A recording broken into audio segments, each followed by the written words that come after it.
Hello everybody, welcome back to my channel, The Francophile Reader. So this is it. This is our last video on our read-along of Notre-Dame de Paris by Victor Hugo. So, what do you think? Was the ending what you'd expected?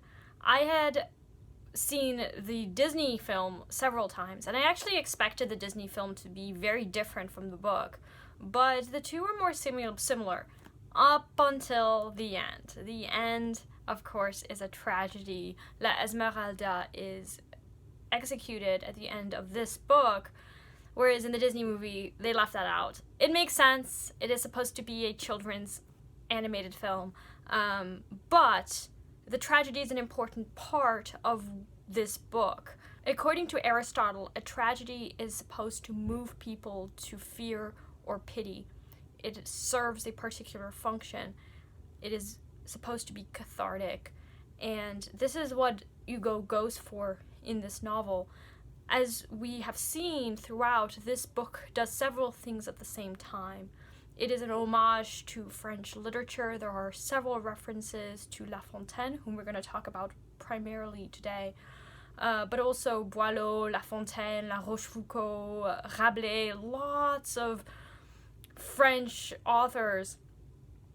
And so in that sense, this book is an architecture that honors French literature. So again, there's this juxtaposition of the book with the building. If you recall, Claude Frollo says early in the novel, "Ceci tuera cela, le livre tuera l'architecture." This will kill that.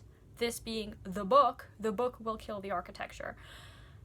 Again, according to Hugo's theory, architecture was this bastion of human culture. Human culture and human thought was engraved in the stones of architecture. But with the invention of the Gutenberg press, the architecture ceased to be important, and the book came to replace architecture. In this novel, the book and books are constantly being compared to buildings, and buildings are being compared to books. It's very striking to me that it is ultimately Notre-Dame that is the scene of Frollo's death, right? Frollo is kind of hanging off of the building, and then Quasimodo pushes him off right at the end, at the same time as Esmeralda is hanged. And so the building pushes Frollo out. He is purged by the building. And Quasimodo himself, because he's the bell ringer, and he's constantly being described as the bell ringer, he's like a part of the architecture. You know, Quasimodo isn't just a human, isn't just an individual. He's like part of this architecture that is pushing Frollo out. And yet, at the same time, you know, we know that Quasimodo will die himself. And we find him dead alongside Esmeralda. As soon as his bones are separated from hers, his bones just dissolve and go away. And so, you know, yes, the architecture pushes Frollo out, but there's also the sense in which the architecture is going to pass away, and the book is what remains. So there's this constant tension between the book and the building. There is a reason why Hugo calls this novel Notre-Dame de Paris. I know that the English title is The Hunchback of Notre Dame, which focuses on Quasimodo, but the title is Notre-Dame de Paris. It's the actual cathedral. That is the title of the book. The focus is on the cathedral, on the building, on the architecture. And so, in a way, everything orients itself towards the cathedral. The cathedral is the actor. It is the one who dominates in this story.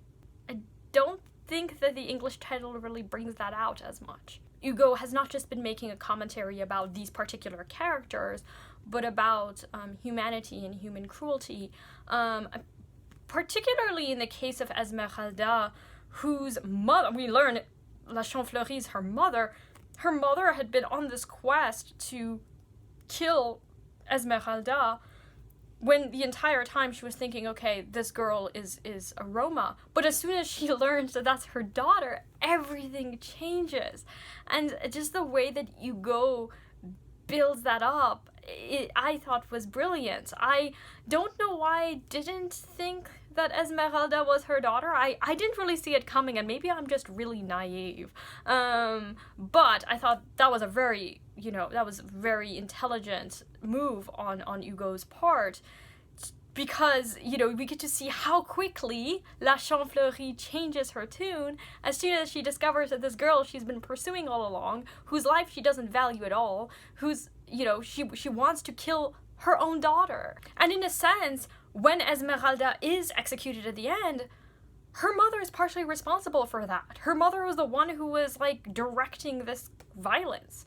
So, her mother kills her daughter. I mean, even if she finally has this realization that Esmeralda is her daughter, the tragedy of it all is that she killed her own daughter.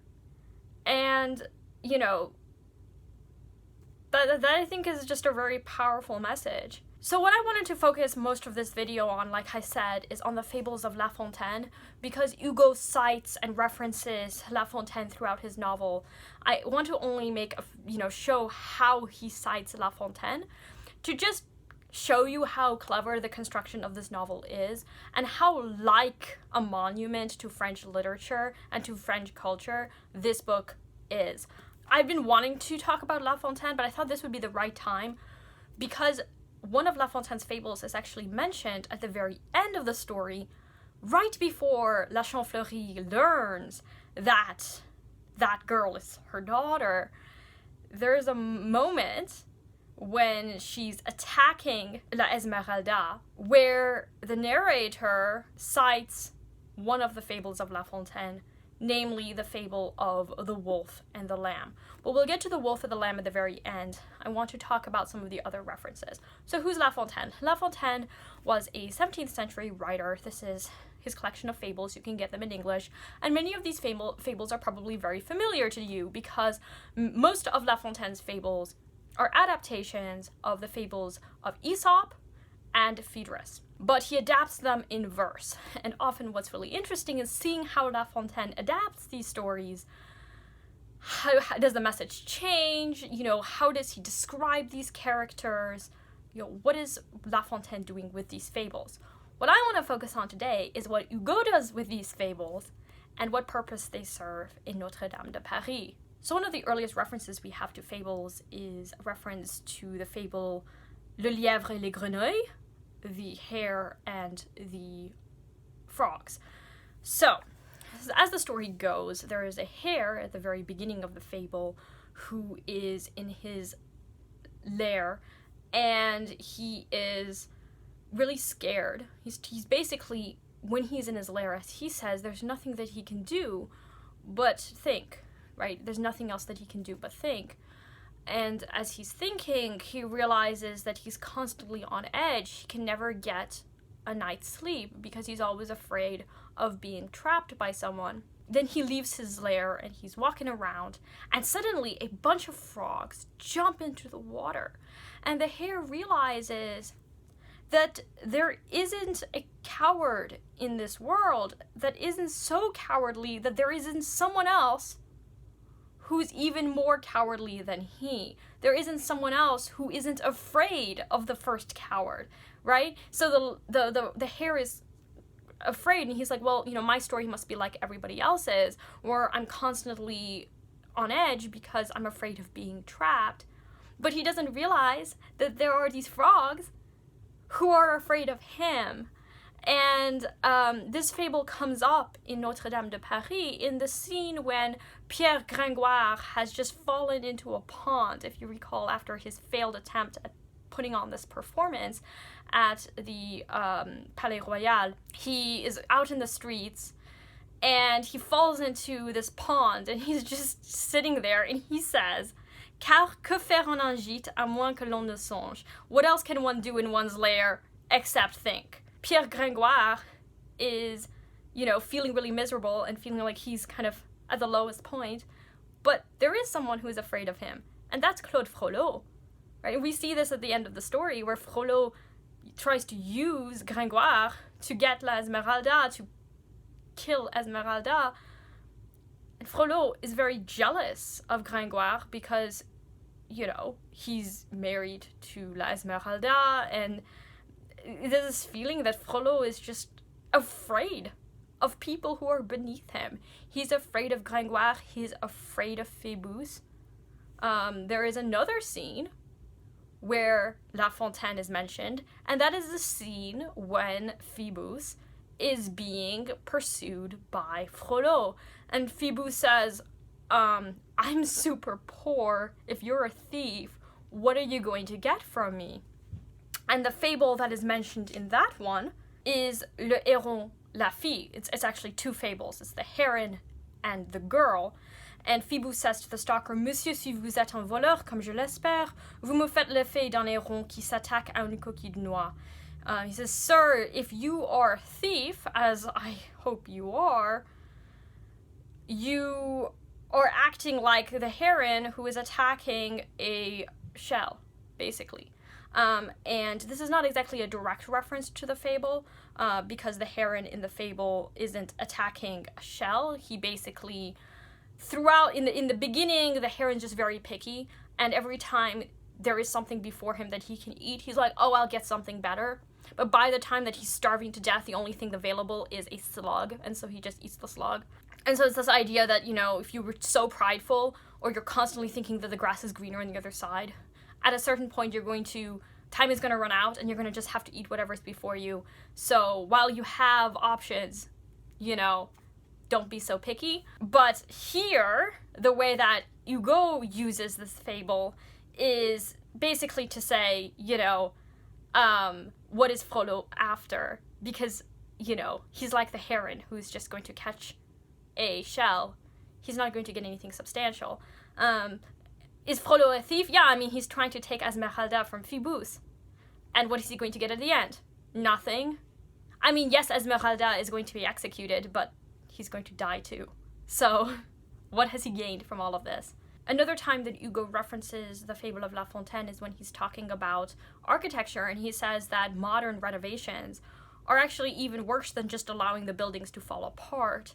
And he says, c'est le coup de pied de l'âne au lion mourant. It is the kick of the ass to the dying lion. That's the reference to the fable Le Lion devenu vieux, the lion having grown old. And it's about a lion who has grown old, and the animals whom he used to hunt are now able to just kick him around because the lion is so weak. But the last straw is when the ass kicks the lion, and, you know, the lion says, I wanted to die, but now I feel like I've died twice because I've been kicked by the lowest of the low animals, the ass. And he says, the lion says, ah, c'est trop, lui dit-il. Je voulais bien mourir, mais c'est mourir deux fois que souffrir tes attentes. He says, yeah, this is too much. I wanted to die, but it is dying 2 times to suffer your attacks, he says to the ass. And Hugo is saying, you know, the modern renovations of these buildings is even worse than just allowing the buildings to die. It's like killing it 2 times.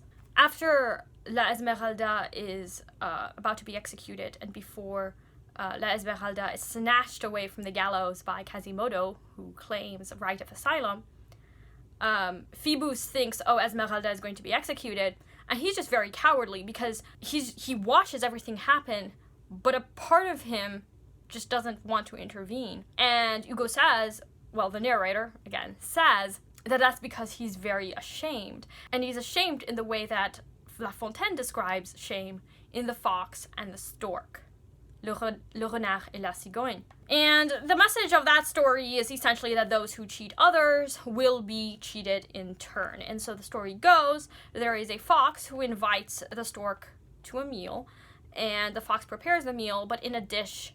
And so the fox can eat it, but the stork can't eat it because of its beak.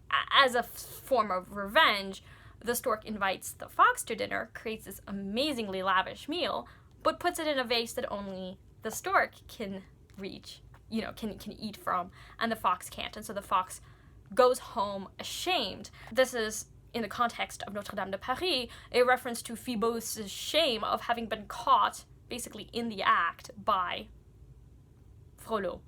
and he is supposed to be like this great soldier, and here he's caught in the arms of Esmeralda, and so that shame overpowers him and prevents him from actually intervening and trying to save Esmeralda's life, or really even caring. He was caught in a compromising position. And then we reach the great reveal at the end. But right before the great reveal, right before La Chantefleurie learns that Esmeralda is her daughter, she starts accusing Esmeralda of all kinds of things, and it's super duper irrational.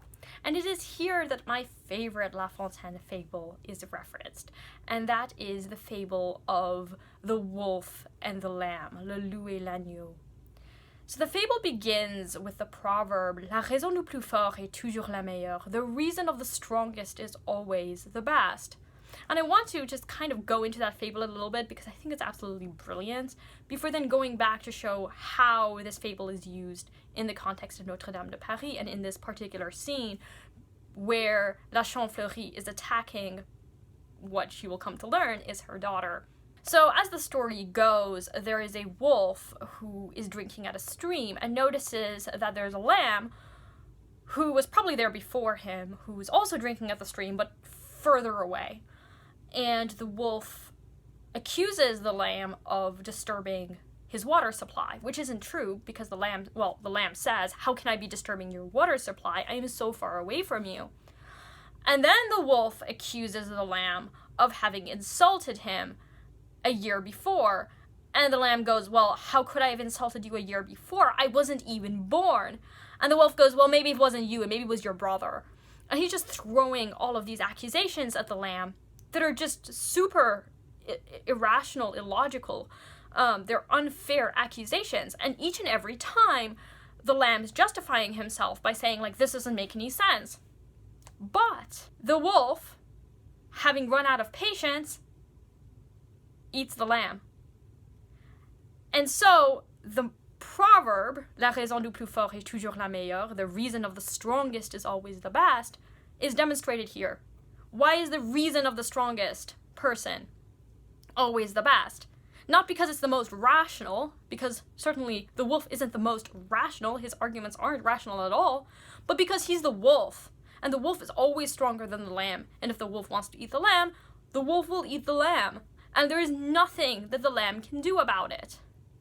I often think, too, that the proverb also says that, you can know who is the most powerful in a society by what they can get away with saying. In any case, the way that this proverb is used is where La Chantefleurie starts to accuse La Esmeralda of having eaten her child, of all of these really absurd accusations. And each and every time, La Esmeralda is like, no, this isn't fair. And particularly when she accuses La Esmeralda of having eaten her daughter, she's like, well, if it was 15 years ago, I'm 15 years old. How could I have eaten your daughter? And the narrator says, well, this is just like the lamb's justification. But by evoking this fable, I think Hugo really shows, the hierarchy that's here, the hierarchy of power. La Chantefleurie has all of the power here. It doesn't matter what La Esmeralda says. Up until she learns that La Esmeralda is her daughter, there's nothing that La Esmeralda can do to protect herself. La Chantefleurie would just be able to destroy her because she has all of the social capital, right? Like, she's not an Egyptian like La Esmeralda is. And it also just shows you just how tragic this situation is, how wrong prejudice is, because, she was basically attacking her own daughter, and again, is largely responsible for the ultimate execution of her daughter. Even once she changes her mind and tries to protect her, it's like, it's too late. So, as you can see here, La Fontaine is used to kind of make universal the characters in Notre-Dame de Paris. This story takes place in the late 15th century, but it isn't just about this particular society. It isn't just about this priest and his lust for this outcast. It's about humanity, and by evoking La Fontaine, whose animals came to represent humanity and the diversity of humanity, he's kind of inscribing his own story, Notre-Dame de Paris, in this tradition of fables and proverbs, and has made his own novel part of this legacy. I think that Victor Hugo today is of the same status as Lafontaine. You know, we're talking about authors who, you know, have had the greatest influence in French literature, who are like considered the greats of the French literary canon. You have Lafontaine, you have Hugo, you have Balzac, who's also referenced here, you have Rabelais, you have the Proverbs of La Rochefoucauld, you have Voltaire, who, by the way, in his lifetime, Voltaire was not known for his philosophy. He was most known for his tragedies. Voltaire in his lifetime was considered the greatest tragedian of his age, which I think is really ironic. And kind of gets to another character in our story who is later, you know, becomes a tragedian, and that's Pierre Grangois. Now, Pierre Grangois is based off of a historical figure, Pierre Grangois, who lived in the late 15th, early 16th centuries, and he didn't write tragedies. He never wrote tragedies. He actually wrote farces. He wrote comedies, essentially, satires, ridiculing the papacy. And so when Victor Hugo says that Grangois, having abandoned everything, decides to take up tragedy, tragedy came to France and really began in the mid-16th century. So there was no tragedy. Grangois never wrote tragedies. And so Hugo is just making fun of him again by saying, you know, Grangois essentially never did anything in his lifetime. But also bringing attention to the fact that Hugo himself is writing a tragedy.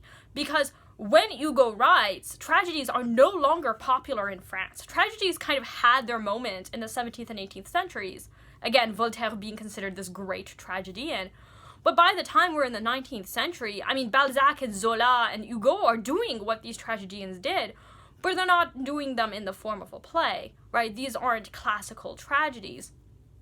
But this book is nevertheless a tragedy. I mean, it really works with the reader's emotions. And, you know, it goes for the pathos. So, you know, Grangois isn't the great tragedian. Hugo is. And Hugo was a great poet in his day. Mallarmé will, in the beginning of his Crise de Vers, which is his kind of manifesto about poetry, Mallarmé will cite Hugo as the great poet of his age. So yeah, there's a lot going on in this novel. My edition has so many footnotes, but I certainly didn't read all of them or even most of them. This is definitely a book that you would want to reread. And I just think that that is what makes some literature better than others. Ones that you will go back to over and over again and always find new things. I think it's just an incredible accomplishment. Yes, it is slow at times. Yes, there's a lot of fact dumps about architecture, but they serve a purpose and they really help you orient yourself, and all the characters are oriented towards the architecture in this book, which is the Cathedral of Notre-Dame de Paris. Let me know what you thought about this book if you were reading along with me. Who's your favorite character? You know, what's your favorite scene? I think that my favorite scene would have to be the great reveal. I do think that Hugo did a really good job at building up the hatred that La Chantefleurie has for this girl, and then how quickly everything changes as soon as she realizes that's her daughter. So yes, I thank you for watching my videos, and if you're reading along, thank you for reading along with me, and I will talk to you later. Bye now.